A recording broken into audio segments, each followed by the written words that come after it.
कभी कभी ऐसा लगता है ना कि कोई अनदेखी दीवार है जो हमें आगे बढ़ने से रोक रही है।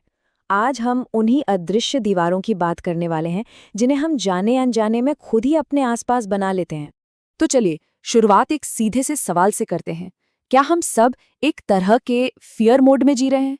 ये सवाल थोड़ा गहरा है, लेकिन इसका जवाब खोजना बहुत जरूरी है। जरा सोचिए, क्या हो अगर डर सिर्फ एक एहसास न हो बल्कि एक आदत हो, एक ऐसा चुनाव जो हम अनजाने में करते हैं जब भी हमारे सामने कोई बाहरी सिचुएशन आती है। तो सवाल ये उठता है कि ये अनजाना चुनाव, ये आदत हमारे अंदर आती कहाँ से है? इसकी जड़ें होती हैं सामाजिक कंडीशनिंग में, मतलब जिस तरह से समाज हमारे विश्वासों को एक शक्ल देता है। और इसका एक पूरा साइकिल है, एक चक्र है। देखिए होता क्या है। सबसे पहले समाज हमें डरना सिखाता है, फिर बार बार दोहराने से वो विश्वास हमारे मन में पक्का हो जाता है। इससे एक नकली हकीकत बन जाती है, और फिर यही विश्वास हम अगली पीढ़ी को पास कर देते हैं। और ये सिर्फ कोई किताबी बातें नहीं है, ये हमारी रोजमर्रा की जिंदगी का हिस्सा है।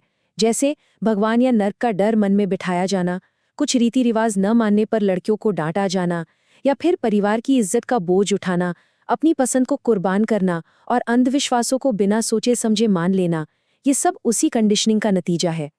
और इन सब का नतीजा क्या होता है? नतीजा होता है एक फेक रियलिटी का बनना, मतलब एक नकली हकीकत।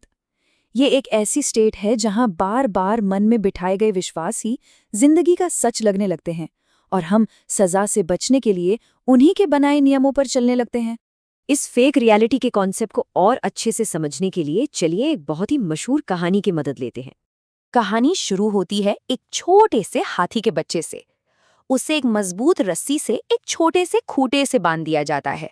अब बच्चा होने की वजह से वो वाकई में उसे तोड़ नहीं सकता। वो बेचारा रोज कोशिश करता है, बार बार, लेकिन नाकाम रहता है, और आखिरकार एक दिन वो थककर हार मान लेता है। उसके दिमाग में एक बात बैठ जाती है, मैं इतना मजबूत नहीं हूं।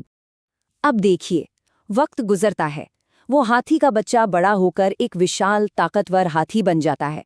खूंटा वही है, रस्सी भी वही है, पर एक चीज है जो नहीं बदलती, उसका विश्वास। और यहीं पर हमें एक बहुत बड़ा विरोधाभास, एक पैराडॉक्स देखने को मिलता है। एक तरफ है हाथी की अपार शक्ति, और दूसरी तरफ उसका छोटा सा विश्वास कि मैं ये रस्सी नहीं तोड़ सकता। वो आजाद होने के काबिल है, लेकिन अपनी ही बनाई उस नकली हकीकत में फंसा हुआ है। तो असल में हाथी को क्या चीज रोक रही है?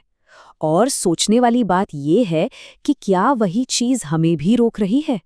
असल मुद्दा रस्सी का है ही नहीं। एक बहुत ही कमाल की लाइन है जो इस पूरी बात का सार है। याद रखिए, रस्सी मजबूत नहीं है, बल्कि उसका ये विश्वास मजबूत है कि वो कमजोर है। असली रुकावट बाहर नहीं, हमारे अंदर है। और जानते हैं इस कहानी में हमारे लिए क्या सबक है?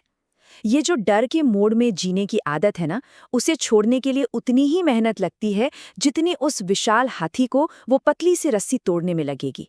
मतलब बस एक छोटा सा लेकिन डिसाइसिव कदम। तो ये सब हमें एक बहुत ही जरूरी सवाल पर लाकर खड़ा कर देता है कि अगर बाहरी हालात हमें नहीं रोक रहे, तो फिर हमारी आज़ादी के रास्ते में असली रुकावट क्या है? और आखिर में जवाब बहुत सीधा सा है, चुनाव हमारा है। अपने उस पुराने विश्वास को चुनौती देने की ताकत, उस रस्सी को तोड़ने की ताकत हमेशा से हमारे ही अंदर थी।